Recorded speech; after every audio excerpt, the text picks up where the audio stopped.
Chris Sale, he had an extension and he's going to Atlanta, Georgia, and he's going to be playing for who, Chris? Obviously the Braves. Yeah. So with that said, any inclinations where he'll probably end up leasing or buying, considering Nick has already touched on where he probably had lived at the moment in Boston and where he's going to be moving out to Atlanta? Well, I can definitely relate to a fellow Chris, particularly one that's going to Atlanta, right? Right. And I've looked a lot at that housing market, and it, like, if I had to guess, the best neighborhood over there is Buckhead. So that's where my prediction would be, going to Buckhead. And we can get more into the neighborhoods in Atlanta later. Hood maps. Yeah.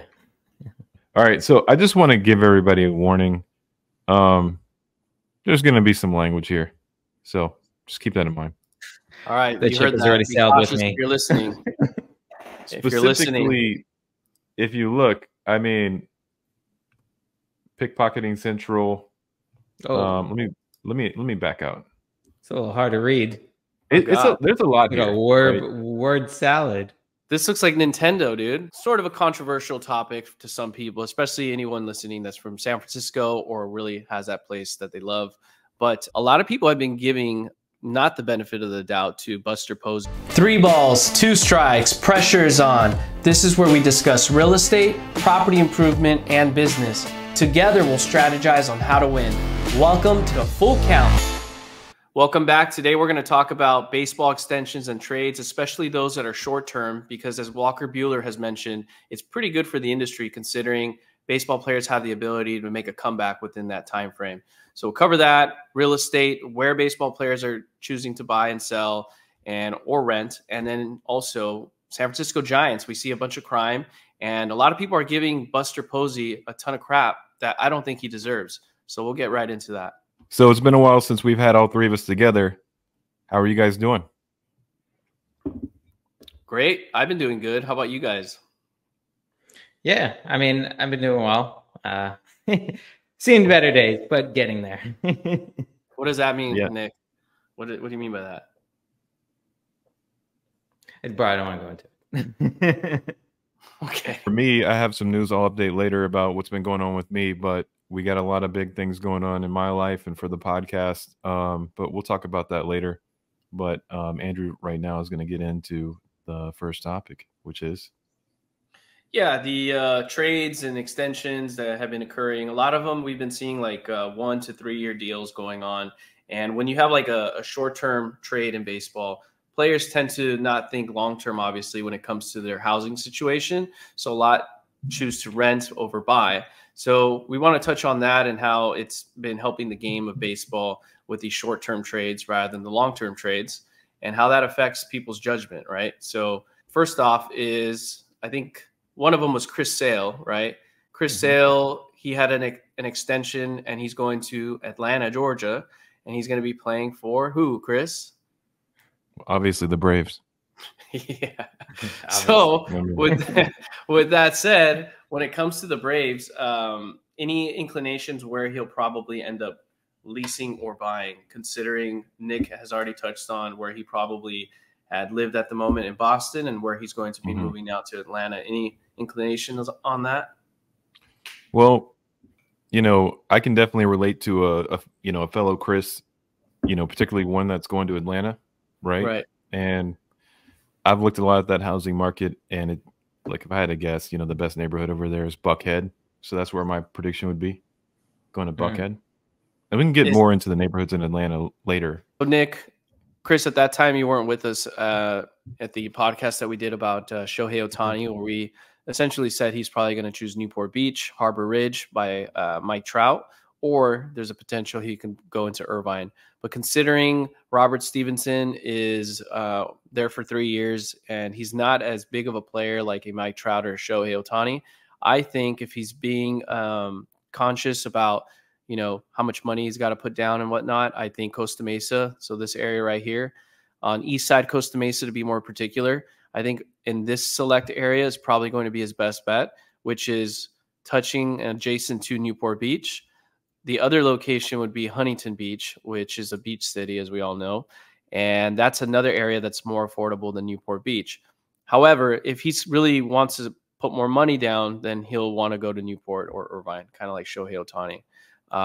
Price differences are quite different though. So I'm going to select the east side, Costa Mesa, and show you what those price points are approximately. Remind me, how long is the contract? 3 years. Okay. Okay. So he might buy a place. He might, yeah. Because leasing, he would have to consistently find a new place. I don't know if he'd be willing to do that. So I feel like he would probably buy, considering. Well, I mean, with leasing, you could always renew, right? Yeah, you could always renew, but sometimes they do it like 1 year at a time. And then after the second year renewing, sometimes they want to get a new tenant in there to charge more because there's some limitations of how much more you can charge the person who's already been in there. So that's why you go after a new tenant. Oh, that's a law in California? What's that? It's a law in California? In California, yeah. Oh, fuck. I didn't know that. Yeah. In Boston, landlord kept raising it every year. I was there for 6 years. No, here it's different. So Costa Mesa, you're looking around 2.3 million to approximately 3.5, 3.6 million is kind of that range. So that's Costa Mesa. Let's try Huntington Beach. That's Eastside Costa Mesa. Let me correct myself before people lose their mind. So Huntington Beach, if you're focusing along the beach area, I would imagine he'll probably be around here. Oh, shit.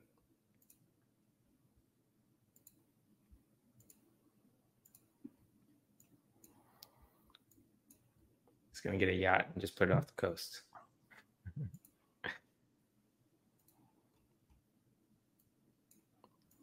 So Costa Mesa is like the rehab capital of the world. It used to be. It's actually improving. I have a friend who's the city council member there. It's a lot better than other areas. But Huntington Beach is kind of the same ballpark. Rehab is improvement. It's literally what it is. It is. Yeah, first step. Yeah, you're right. Well, you're right. Second, maybe.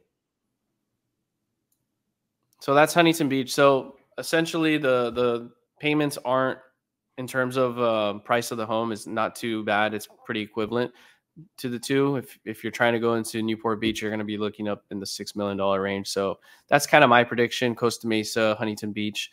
If he's not going to pick Newport or Irvine, if he's trying to spend less money, he'll choose between those two cities, I would assume.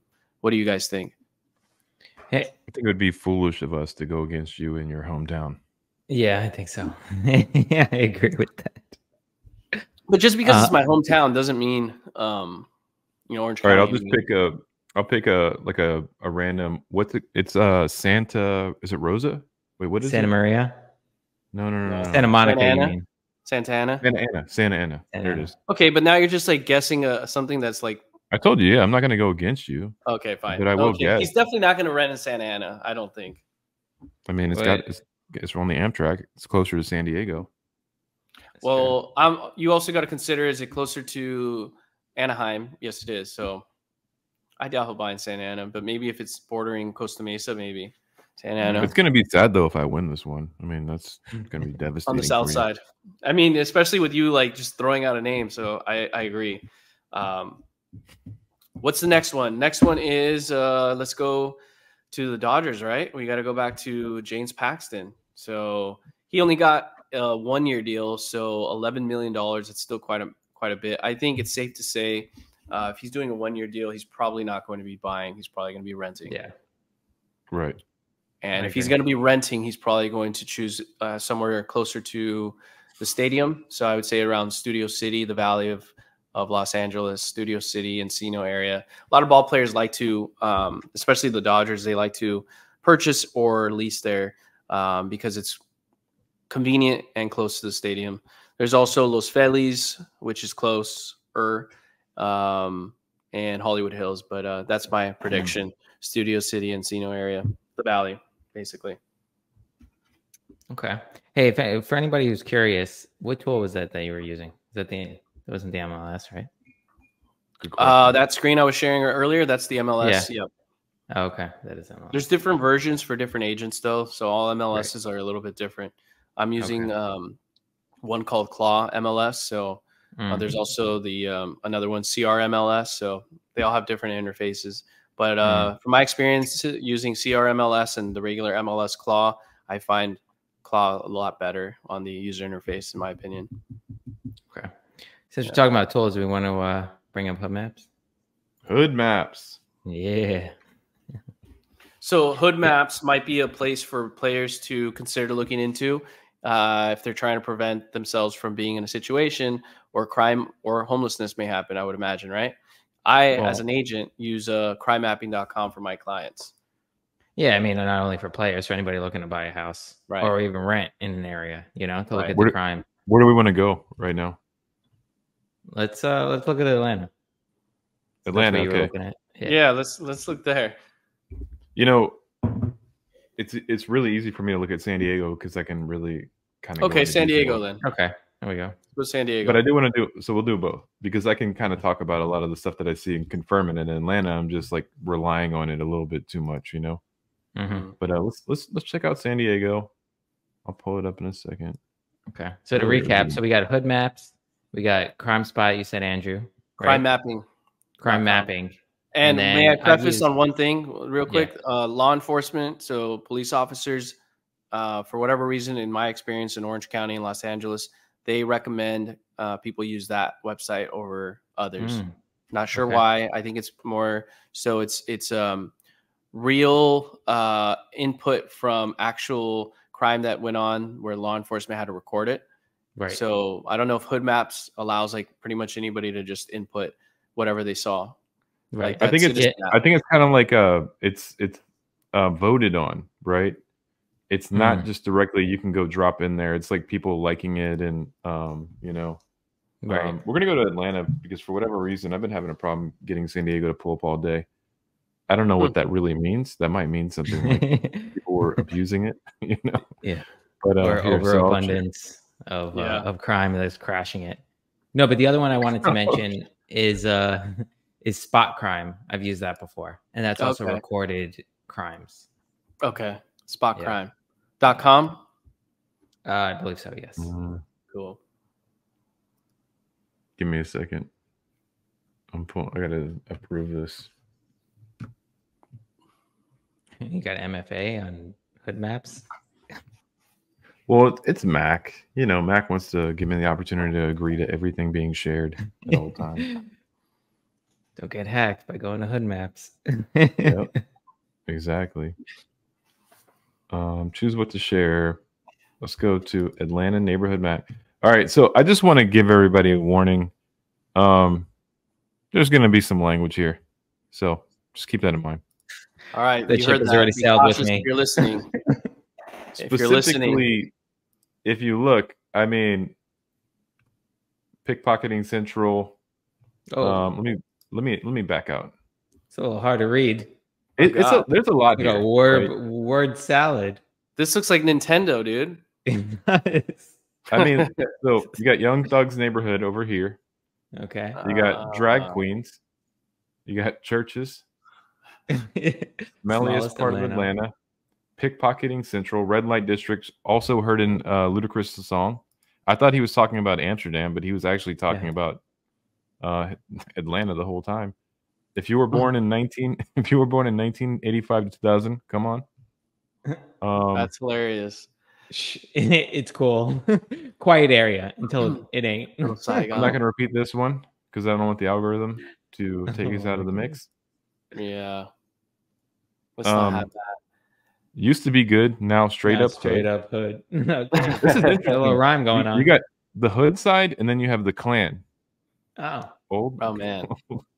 So this is I think that this is at least a valuable tool. A filter that just filters on the map. I mean, I do. So look, this is serious advice for people like me.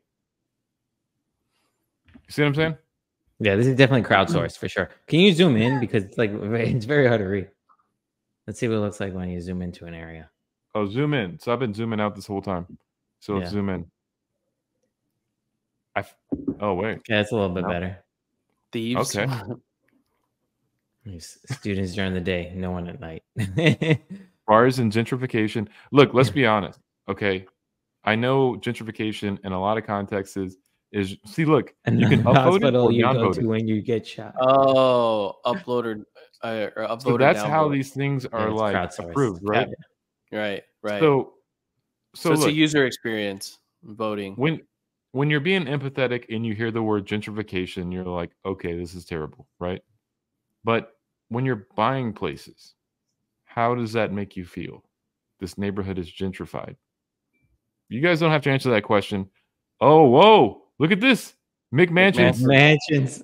Used to be McMansions. Is that what it says? Used to be cool? Used to be cool. Yeah. McMansions. I think so.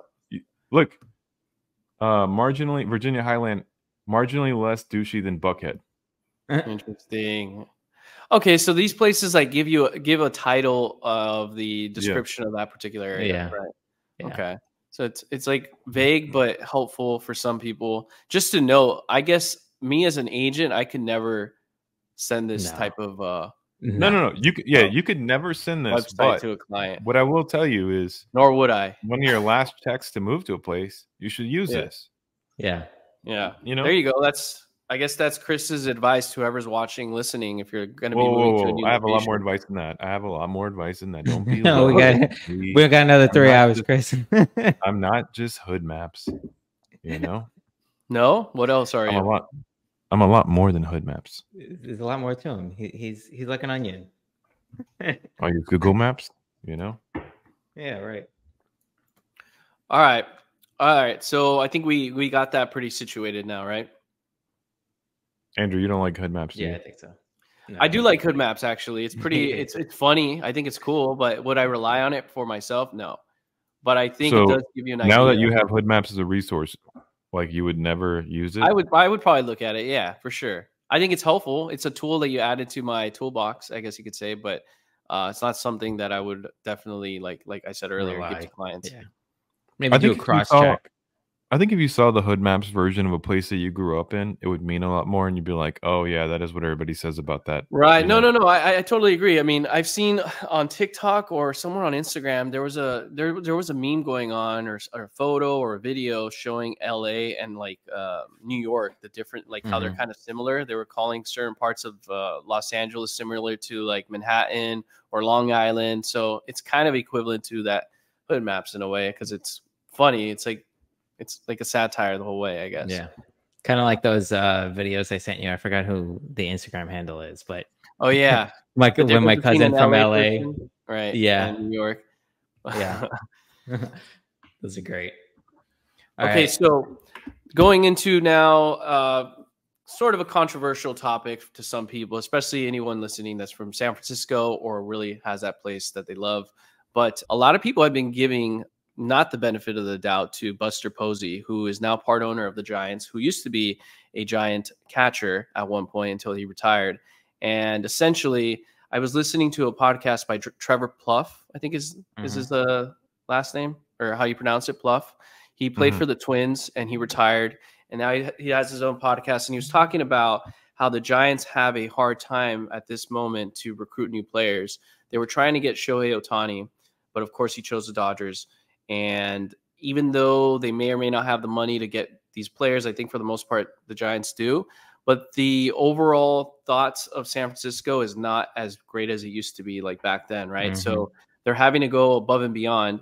And Buster Posey was asked by a reporter some questions in a very nonchalant way. It wasn't like an actual location where it was like a professional setting. I think he was asking him questions. His name's Andrew Bagley, I believe, asking Buster questions while he was in his living room. And his comments got blown out of proportion by people in San Francisco saying he was talking trash on the Giants.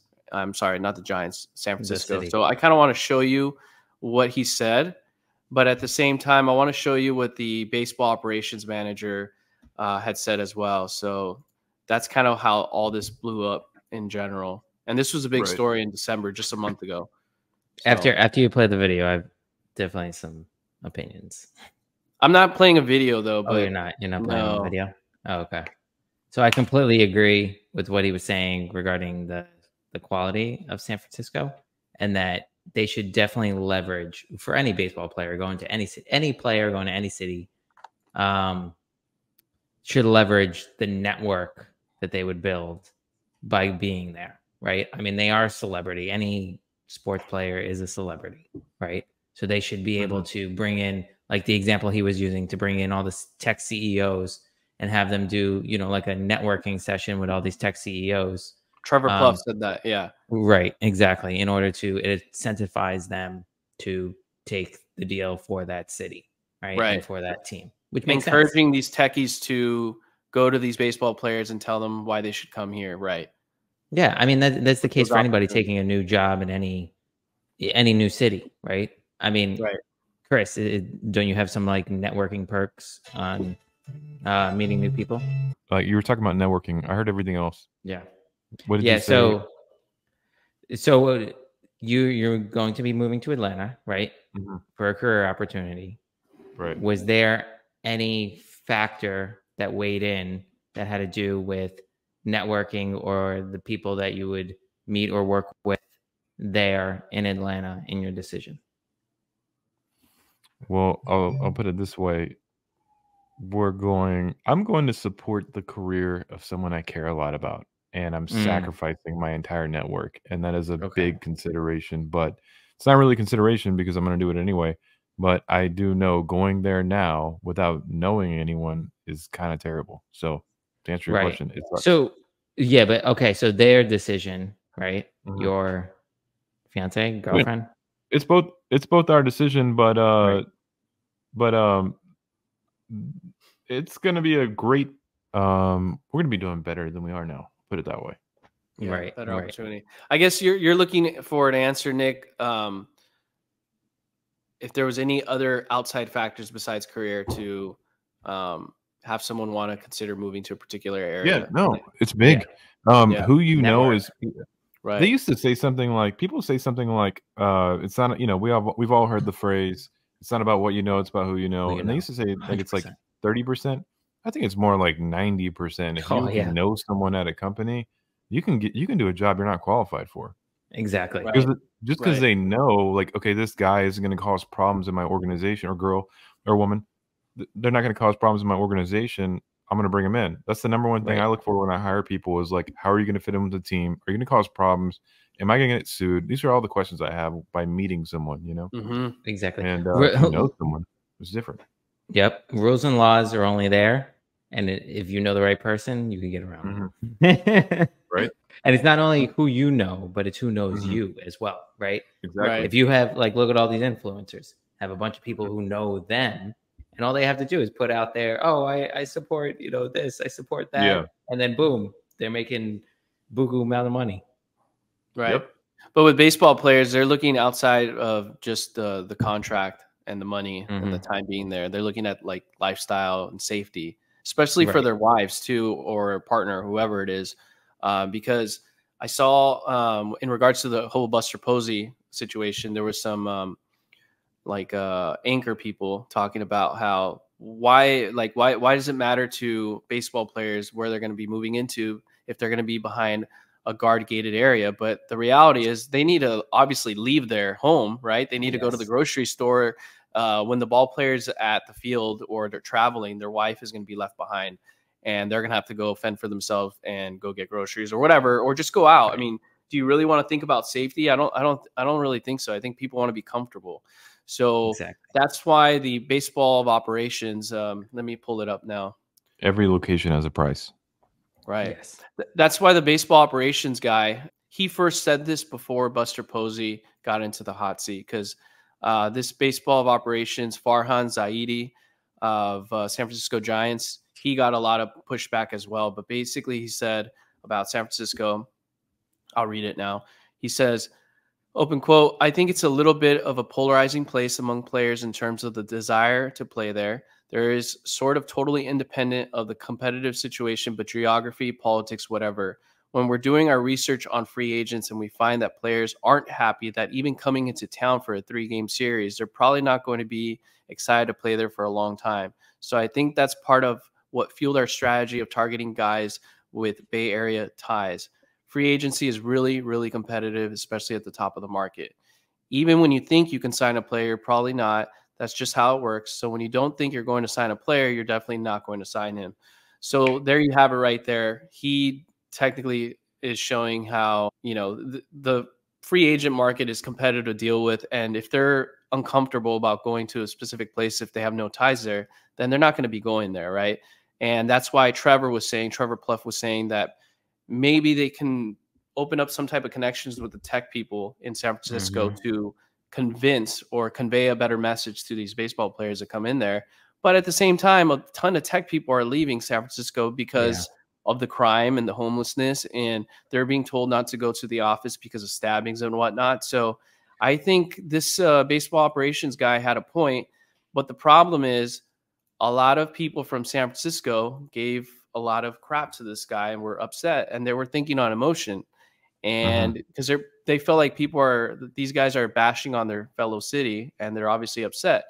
But the truth hurts, and sometimes the truth cannot be told, or else you get this pushback.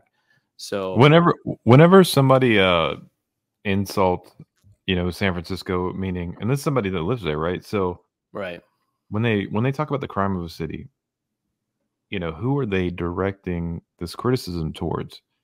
So like when you think about it, why would you be offended if someone said in San Diego, if someone said, wow, it's really like right now is actually getting out of control in the Industrial Boulevard, Chula Vista. I've gotten a couple people that work for me that have complained about it. NBC San Diego did a piece on it the same day. It's kind of getting out of control, right? Right. But who is supposed to be offended about that?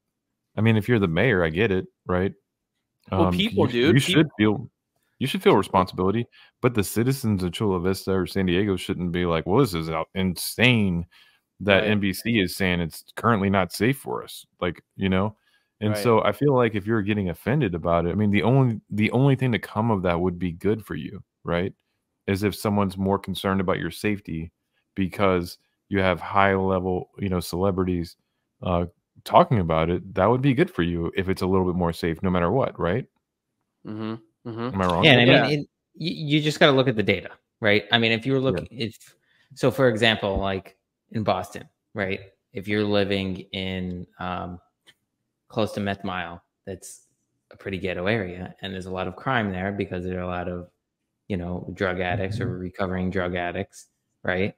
And somebody says something about that. I mean, that's obviously true. You can go and look at the data. You can go drive down the street and see that. If you live there, you know, maybe you are used to it or you don't experience it as much, which is fine. But if the data is showing something else, then you are at a higher risk than if you were living in another different area that doesn't have the data, you know, that crime data there.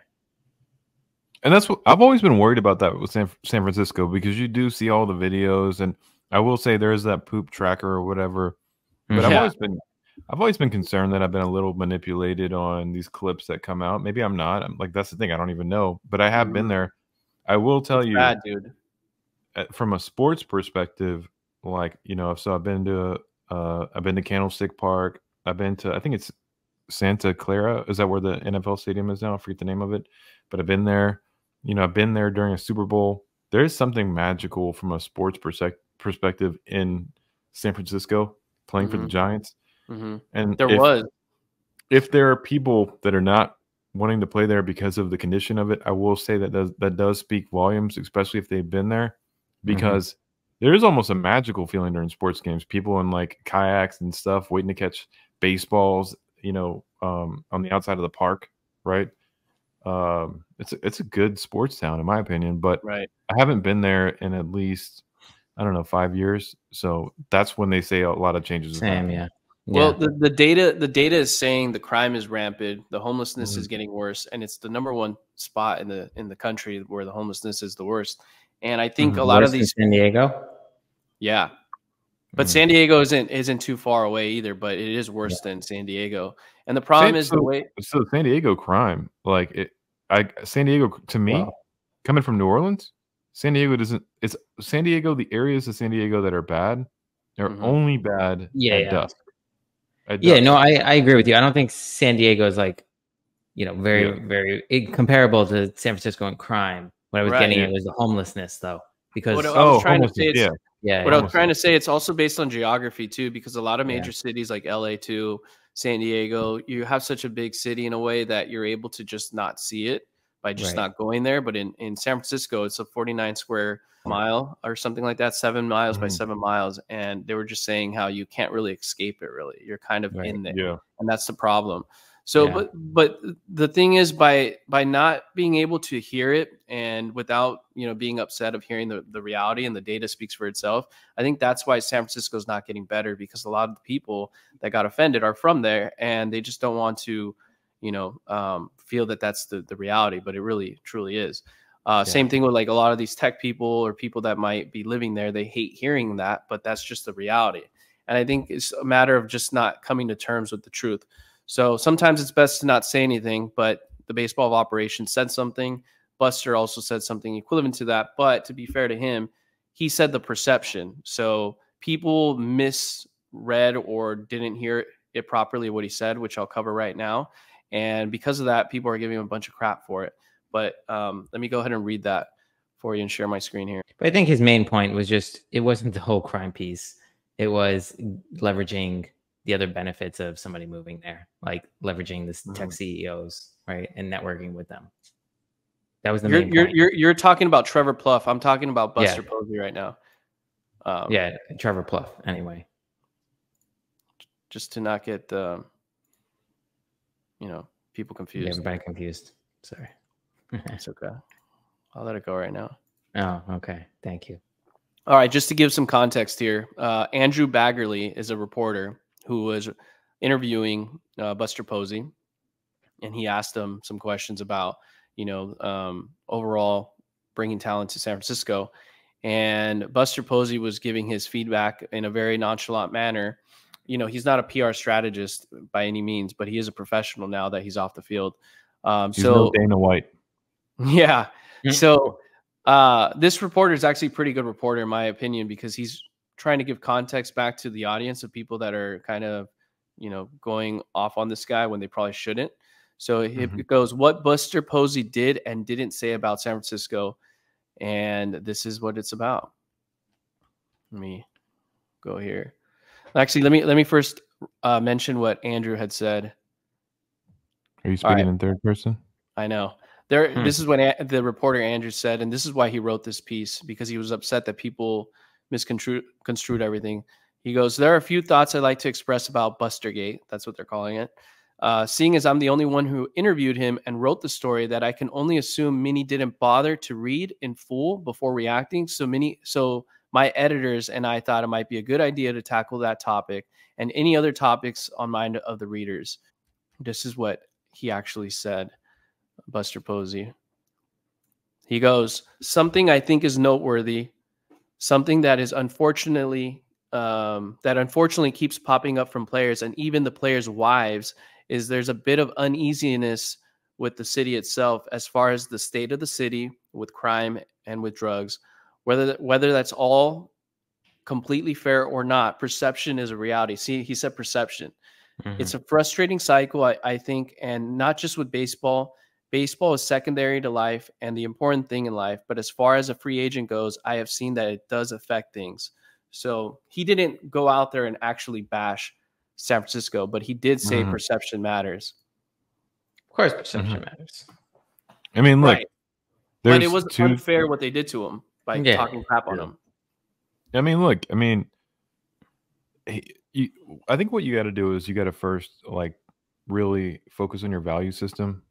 And then and like he said, whether fair or not, he's obviously leaving some room there where he could be wrong. Right. And then he's saying exactly what he thinks. And then, which is his opinion. Yeah. Which is his opinion. And he recognizes that. And then he says how he feels. That's just the most mature to go away about life. He's not director of HR somewhere. He's not, so I just think that this is what people need to do. People need to speak up what they really feel. And then the people that are opposed to him are speaking what they really feel. And this is just how it goes. You know what I mean? Right. And now there's obviously a little outrage here. I haven't seen it on Daily Mail, so it's not too high yet. Yeah, you know, we're gonna make it through. I think it was within the San Francisco Bay Area though. I don't know if the story got a lot of exposure like we would have thought. I haven't seen it otherwise. Yeah, there. You know, there's this whole thing about being desensitized, right? And I wonder that they're desensitized for sure, bro. Yeah, me? No, not you. The people in San Francisco that are upset about his comments, man. Yeah, I mean, for me, like I think about like I'll see something like, for instance, Congressman did this, and I'm just like, okay, that's kind of a big deal, but it's not worth tweeting. It's like, how desensitized am I to all these stories that keep coming at us? You know what I mean? Right. Like, this is actually a big deal, but I don't feel like sharing it with someone. Like, this is crazy that they. One example is just a certain congressman, you know, pulled an emergency alarm. It's like, we should talk about that, you know, but I don't feel like sharing it with anybody. We're all desensitized because we see so many stories every day. I feel, you know, right. Information overload. People are just desensitized for sure, and that's why nothing gets done. Because people don't want to face the truth, in my opinion. Well, who's the new mayor in San Francisco? What's her name? It's some woman. I don't even know at this point. Her name. Woman. Well, it is a woman. I don't know. It doesn't matter who it is. It man is. or woman. And and you know what? She toes the line. She's you know, she's progressive, but she's also like trying to, you know, communicate that she's trying to clean up the neighborhood at the same time, which is some hard shoes to fill. But they did clean it. They did clean it, Chris. They cleaned it when and it was beautifully done when the Chinese president came. So it kind of tells you the priority. You're right though. I think there should be a documentary about where they went, and I can give you an answer because I have a little insight in how they deal with it in San Diego. Basically, there's perimeters, right? And when there's a certain event going on, the cops are given a directive to push them 6 blocks you know, and that's kind of what they do. And then they will migrate back over whenever this event's over, little by little. And it's all about moving the homeless. Yeah, the homeless. Yeah, it's all about pushing them and moving them. And then, I mean, in National City, which is a suburb, it's right next to downtown San Diego, to be honest with you. But they just recently, there's, I mean, at least 20 homeless tents and encampments that have been building up for 2 years just got pushed out of there. And so it's a phase thing. So you're living in this area for like 6 months at a time, and you're feeling comfortable. You got so much stuff you don't even need there. And then all of a sudden, one day, people show up and they said, "Nope, this is all got to go." And that's the same thing that happened in San Francisco. There should be more documentaries about stuff like that. There should, like they had in San Francisco when G showed up. They're gonna have the same thing going on with the Olympics in Los Angeles. It's gonna be so cleaned. What I have here on the screen, to those watching, is this is Andrew Baggerly, that one reporter that made the story. Oh, he says, why is 95.7 using its account to signal a boost? A wildly inaccurate take from a caller who either didn't bother to read what Posey actually said or is recklessly taking his comments out of context. This is blatantly false representation, and they're amplifying it irresponsible. I haven't watched the whole clip. I mean, I did watch this whole clip, but I don't know what the co-hosts are saying after the fact, so I can't really comment on that. But this is what a lot of San Francisco people are feeling towards Buster, which I think is unfair, and I'll play it now. For real, because what it is, it's a total disconnect. It's a total disconnect. It was a movie last men in San Francisco. If you ain't from the city, don't talk about the city. Don't not say anything about San Francisco. I'm not from San Francisco. I'm not from Oakland, but I stay in the town. People tell me, how's the town? Is it really that bad? Hell no, it's really not that bad. It's like any other major city. You're going to have some good stuff, some great stuff. You're going to have some... Pause. Yeah, what's up? It's like any other dangerous city is what he just said. Yeah, dude. I mean... no, I don't think he said dangerous. I think he said big city. Hey, he did say big city. I rewind that because I think he said it's like any other dangerous city. I think he said big city. Yeah, he said big city. Go ahead. Francisco. I'm not from San Francisco. I'm not from Oakland, but I stay in the town. People tell me, how's the town? Is it really that bad? Hell no, it's really not that bad. It's like any other major city. Major, yeah. Dangerous. Major. Okay. Major, Chris. Major. I heard danger. We're going with danger. But That was his point, I think. But I find it funny that he said he's from Oakland, which I've heard is worse. So it is worse. They're just not. They just don't want to see the reality of how bad their area is, and it's a fact. I just don't get like what do you think? Like for me, if anybody said like, "Hey, we need to improve this about San Diego," I would normally just be like, "Yeah." Even if me it's, too. Look, San Diego's known for its burritos, but if someone were like, "Hey, we need to improve the burritos around here," I'd be like, "Yeah, make them better." Yeah. Well, I think I understand where he's coming from, though. There's a sense of pride of, you know, if you're from the city, you call that home. There's a sense of pride and connection to that city, right? We call that nationalism. Yeah. I get that, man, but the fact that a person can't say a fact just because they're not from the city, that's kind of ridiculous. Well, there's an opinion, and then there's the data, right? The data says San Francisco's the worst, and that's why prices fell too. I heard this comedian say something, you know, and it's kind of similar to this. I don't know if it's exactly parallel, but he was talking about how, like, if you don't have any kids, like, and you comment on someone else's children, you know, they'll be like, "You don't even have kids. You don't even know what it's like." And his basically his punchline was, "Yeah, but I also don't know how to fly helicopters. But if I see a helicopter in a tree, I'm gonna know he messed up." And so you don't have to be from the city. Yeah. You know, so you go to a city and you're like, "Hey, I just came from we'll just call it I just came from Nashville and I'm in San Francisco and there's someone pooing in front of me." You're gonna be like, "This is not right." Yeah, and you can comment on it. Yeah, and don't get us wrong. It doesn't mean it's not livable, right? People obviously live there. People obviously love it. Trade-off. They're right, exactly. Look, check this one out too. Yeah. All right. After this, I think we spent a little too much time on this whole San Francisco. No, this is a good one though, because I want people to understand that baseball players do care about the standard of living in a given area. It's not just money. No, they do, but I think we're giving too much viewership to this whole San Francisco bit. That I don't think so. I like important. Nick is one of these guys calling in the radio shows, you know, sticking up for dude. Nick is that guy that's based on his emotions. No, I think we're giving this already unnecessary. There shouldn't even been like 3 articles on this. I think Nick's getting paid by San Francisco. Dude, imagine being Buster Posey though. Like that's unfair to that guy. I mean, poor fucking guy, in my opinion. But let's hear these co-hosts talk shit on Buster Posey, which is also unfair. And it goes to Chris's point about people. A lot of people across this country. Can't believe they got to Nick. Jaded about what the city of San Francisco is. Jaded. He says jaded. Roddy Tellez, Buster Olney, hell, even Buster Posey. They've all disappointed me. Not like Draymond Green. I was going to say, it's back to disappointing from yesterday. You know what? Actually, Draymond Green is disappointing, and I hope he gets the help that he needs, but he's let us down. Buster Olney, Buster Posey, Roddy Tellez have disgusted me. See, that's everyone. A lot of people's thoughts. My city that I've grown up in has disgusted me. Now, Roddy Tellez is from Elk Grove. He ain't even from Sacramento. You're from Elk Grove. And for him to go out there and say, you know, when we used to go to games and, you know, it was hardly safe, yada, yada, yada. You act like this is a war zone. You act like this is the south side of Chicago. All right, and even the White Sox have been able to sign guys, despite guys killing each other left and right in the south side of Chicago, which I don't like. I don't like. But don't get on here and act like we're the only city that has a homeless issue. You ever been up to Seattle, folks? You ever been up to Portland? You ever been to LA? You ever been to San Diego?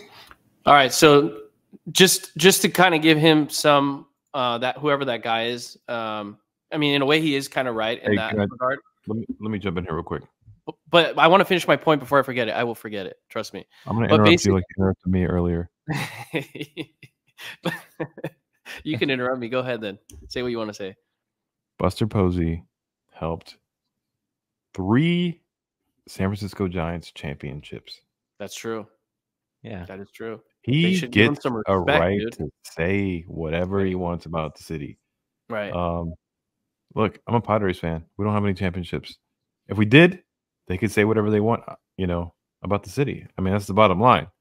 He brought you. You were cheering him on. Right. Don't forget that. Don't be around him just in the good times. Who are you?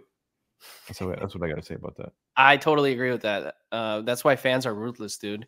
You're a hero one day and then you're the villain. Like everything. You're a sports broadcaster and you're talking shit about somebody who brought you 3 championships to your city. Think about it. Right. Totally.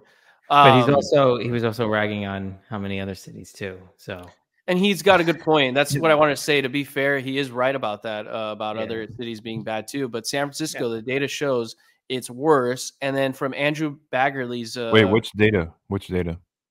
About homelessness. Okay. In a particular city. But what Andrew Baggerly was saying in his report of what he wrote, he was also saying that the reason why San Francisco tends to have it worse is because whatever reason, the people that come in, the players that come in, the competitors that aren't Giants, they have to stay in a hotel area that's surrounded by homelessness. And for whatever reason, they can't really move to a different area. So already these people coming in to play at the Giants don't want to be there because of the area they're in. So I don't know if maybe in Seattle it's different, or Chicago it's different. Maybe they're kind of away from that crime and homelessness, but that was kind of, I mean, it used to be like that with Yankee Stadium in the Bronx too. I mean, I haven't been back there in a while, but it's not a great area from what I've heard. When you say used to, like, but it used to be very bad. Like people what did they do shot to change outside it? the stadium. Was this prior to Giuliani? No, this was prior to 2009 or 2008, before they got the new stadium. Yeah, I would say so. Oh, so what changes? They moved the stadium. No, they moved it across the street. It's in the same area. But Nick, what I wanted to say, the difference there is it's still a rough area, but even then it was worse with crime. But I think it was a little bit different because crime is a little bit different in a way than the homelessness situation. When you see homelessness, it kind of could be crime that happens at any given moment rather than crime where those guys probably don't mess with the ball players or their wives too much, their family. They kind of leave them alone in a way because they want to watch a game, right? A Yankee game. Versus in San Francisco, they could give a crap about a game. You know what I'm saying? With the homelessness. Well, no, that goes for any place. Yeah, you're right. But I think it's a difference between, in San Francisco, you have crime and you have homelessness. In the Bronx area, it's mainly crime and not really homelessness, at least at that time. Yeah. Oh, so you're going to get, instead of, you have the possibility of getting shot by a criminal and shot by a crazy homeless dude. Whereas just getting they're more unpredictable. Is better. They're more unpredictable. Homeless people are more unpredictable when it comes to crime. That's kind of my point.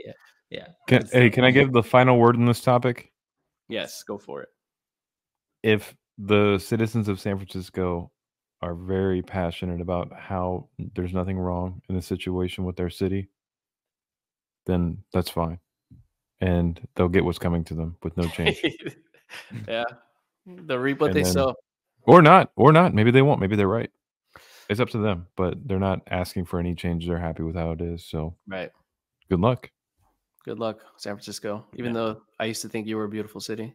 Still are, but has issues now.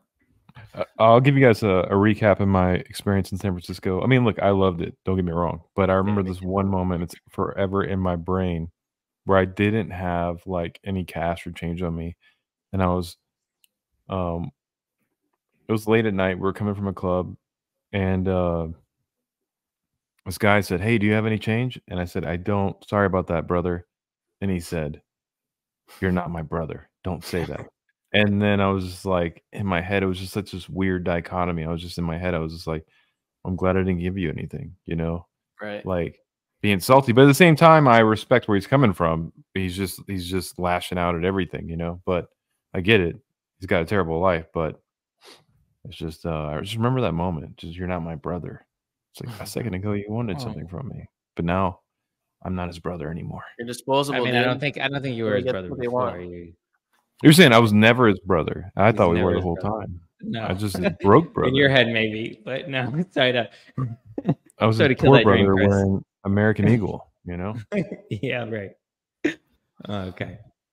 Well, I think that covers most of our episode. Are you sure?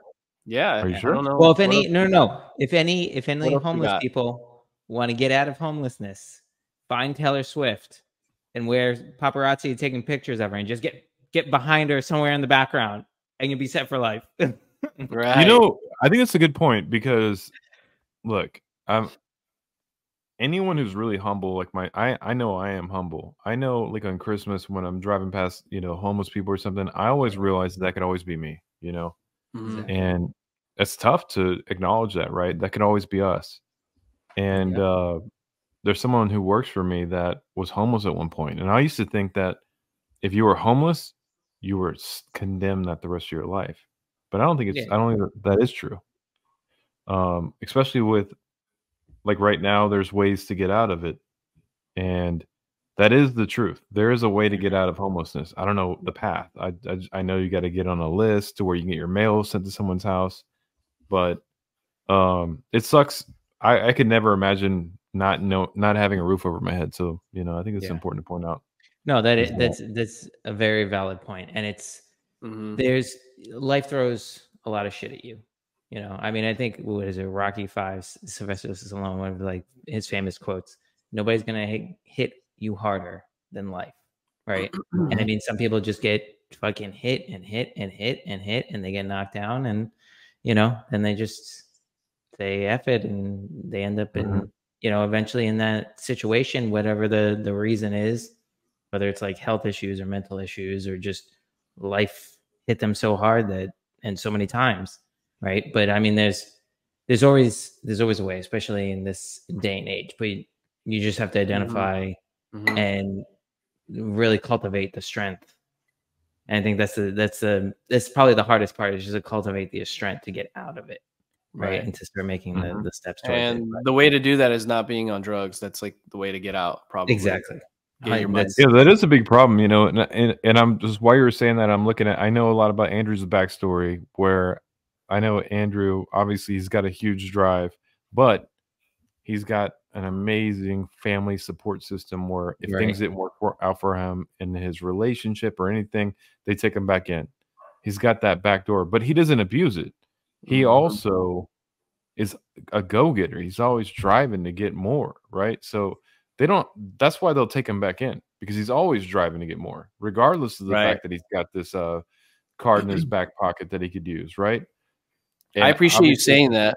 Something to mention that my father told me growing up. He said, if you're ever on drugs, if you ever do anything that lands you in jail or prison, I will never bail you out. No matter where you are, you're going to rot there because you deserve it. Obviously he would feel bad, but he says, whatever you did, you probably did it. So you're going to stay there. I'm not helping you. So that's what he told me growing up. If you he would never bail you out, but he would bail you out, but he told you he wouldn't bail you out. No.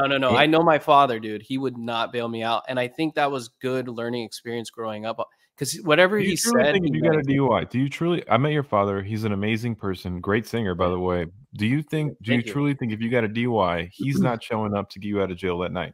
No, he's not.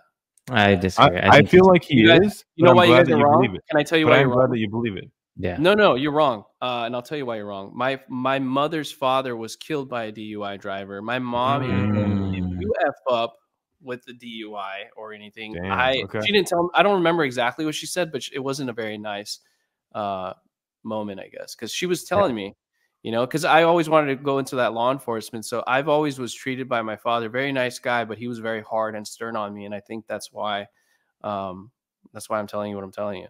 Right. Just Can you clip right here your father singing? It's insane. I should put it up. If I find a clip, I'll put it up. Clip it right here. Amazing singer. You're going to have to take a new one because it's probably back in the day, but he's bailing. No, I mean, at my wedding, did he sing at my wedding? I don't think he did sing at my wedding, though. No, it was the dinner before your wedding, the night before your wedding. He sang, and then you guys posted it on Instagram. Oh, that's right. Yeah, I'll post it up if I can find it. Anyway, I just want to... Nick, let me ask you a question. Yeah. Well, I did want to say we know what his support system is. Let's say you're failing. Do you have something similar? I do. Yeah, of course. But it's a little backwards too. Well, it is, because you don't want to use it. It's important to know. No. I mean, I have a support system, but then the support system also has me. So it's two ways. Yeah. I want to... Go ahead. It's important to never want to use your support system. This is the ace in your pocket. You never want to use that. But you do want to have the ability to use it, right? Yeah. But you never want to use it. This is your lifeline. Yeah, right. And that's the homeless people. They don't have that lifeline, or some of them abuse. Some of them do, but like their family members. Some of them had it and they abused it too many times, right? Yeah, but the people that do have the lifeline, you never want to use it until you need to, and then that's the last chance you get. I think one of the moral of the stories, though, too, is not always, but the best way to have a lifeline is if you don't have a family anymore for whatever reason, unfortunate incident or reason, I think you need to make your own family so that when your kids are your age, our age, then they can have the lifeline of you and other people, their siblings. So I think the best thing you can do if you're alone is create your own family and go from there and create that lifeline for the future rather than always saying, I'm lonely.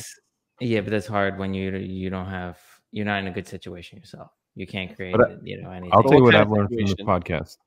I've learned from this podcast to be like Andrew's dad and tell your kids, I'm never going to bail you out, but when the event happens, you bail them out. Yeah. No, I don't agree with that. I do not agree with that. But you should leave him in there for the night. You should leave him in there for the night. I think they should stay in there. At least they should stay in there. Not if they're doing most of the things right in life and they make one bad mistake. Oh, then that's different. It's all you leave them in there. I've been taught that you leave them in there overall. I mean, if it's a daughter or a woman in jail, your dad told you that, but he's not leaving you in there, bro. He's not leaving you in there for a week, bro. You guys, dude, no, trust me, he would leave me in there. Anyways, tell your dad. Hey, tell your dad to call me. I won't tell you what he says, but I know the truth. But anyway, I just want to preface. You finish, Chris, and then I want to go back to the home. I was going to say, is there any? My whole question's about: is there anything more important than family? No, I'm Italian. You can't ask me that question. Come on. Yeah, I mean, family is more important than anything. I think family. Yeah, God, family. Yeah, but so just for those that are listening, before you go off on the comments, none of us have been homeless before. None of us. You don't have any kids, Chris, right? That I'm aware of. None of us have kids, so these are just our opinions based on our experience with others, our personal experience, our experience hearing from others who do have or have been homeless or on drugs or whatever. And if that is you and you hear this podcast and you do want help, there is help out there. So I mean, I know for me, you could always feel free to reach out anytime, and I'll do my best to direct you the right way. You know what I mean? But we've never been homeless. We haven't come up from that. So I know everybody. Knock on wood. Yeah. Right. Knock on wood. Everybody has their own situations, and we're not trying to generalize or say that this is the right way or that's the right way or this is what you should do. Right. So. And the Nick is running for office, so he could be politically correct. No, because I don't want us to sound honestly, like we're three. No, you're right. White privileged white guys. And then... No. Honestly, like I was looking for a place to criticize Nick, but I agree with that whole message. That was really good. Yeah, it was good. I like it. That was good. I think I know it is true. We've never been homeless, and it's a difficult situation because there's obviously I think the truth is that us and homeless people have the same problem. It's their situation. Yeah. Right. And anyway, and just to mention why I said the Taylor Swift comment was because there was an article last month where Taylor Swift went to a baseball game. I think it was a Dodgers game. Where is it? Last month? No. Yeah, in December. There was an article and a tweet in December where Taylor Swift went to let me just pull it up real quick. A Dodgers game. She went to Dodgers game. There's no Dodgers game. Hold on. Let me pull it up. Hold on one second. It was a football game. I just realized Nick's initials are Nevermind. I know. Nick is known for Nevermind. I never noticed that until somebody told me not too long ago. Nevermind, yeah. Yeah. It's not a good thing. But it's NVM, Nicholas Vito Musella, just so you know. Now you know. Andrew's initials are audio video. Audio video. Andrew Vargas. AV. Yeah. Trademarked, buddy. Yeah. So Freddie Freeman was spotted behind Taylor Swift, who's a Dodger, right? Was spotted behind Taylor Swift at Golden Globes. He was at the Grammys or something. Golden Globes. Yeah. Golden Globes. Let me finish, Andrew. And it went viral. Get the story straight next time, sir. I'm reading it. From the beginning, though. The title says Freddie. The title says Freddie Freeman spotted behind Taylor Swift at Golden Globes, and it went viral. There's a picture of Taylor Swift, and they're literally in like the dark, hazy background, and it went viral. That's how influential Taylor Swift is. Yep. So that's why I mentioned for any homeless people out there, find Taylor Swift, get in the dark background of her picture, and you're set. I don't think we should encourage homeless people to approach her though. But No, we should. Yeah, we no, should. don't do that. In fact, if you're homeless and you're listening to this, by the way, congratulations for having a battery charge. You should find Taylor Swift immediately and get in that photo. And I'm going to be trying to do the same thing. Yeah, right. Oh my God, you guys All are of too us. silly. All right. On that note, thank you all for watching. Subscribe, comment. Another great episode. And we got more coming. More coming All to you right. this year. All right. There you go. Hey.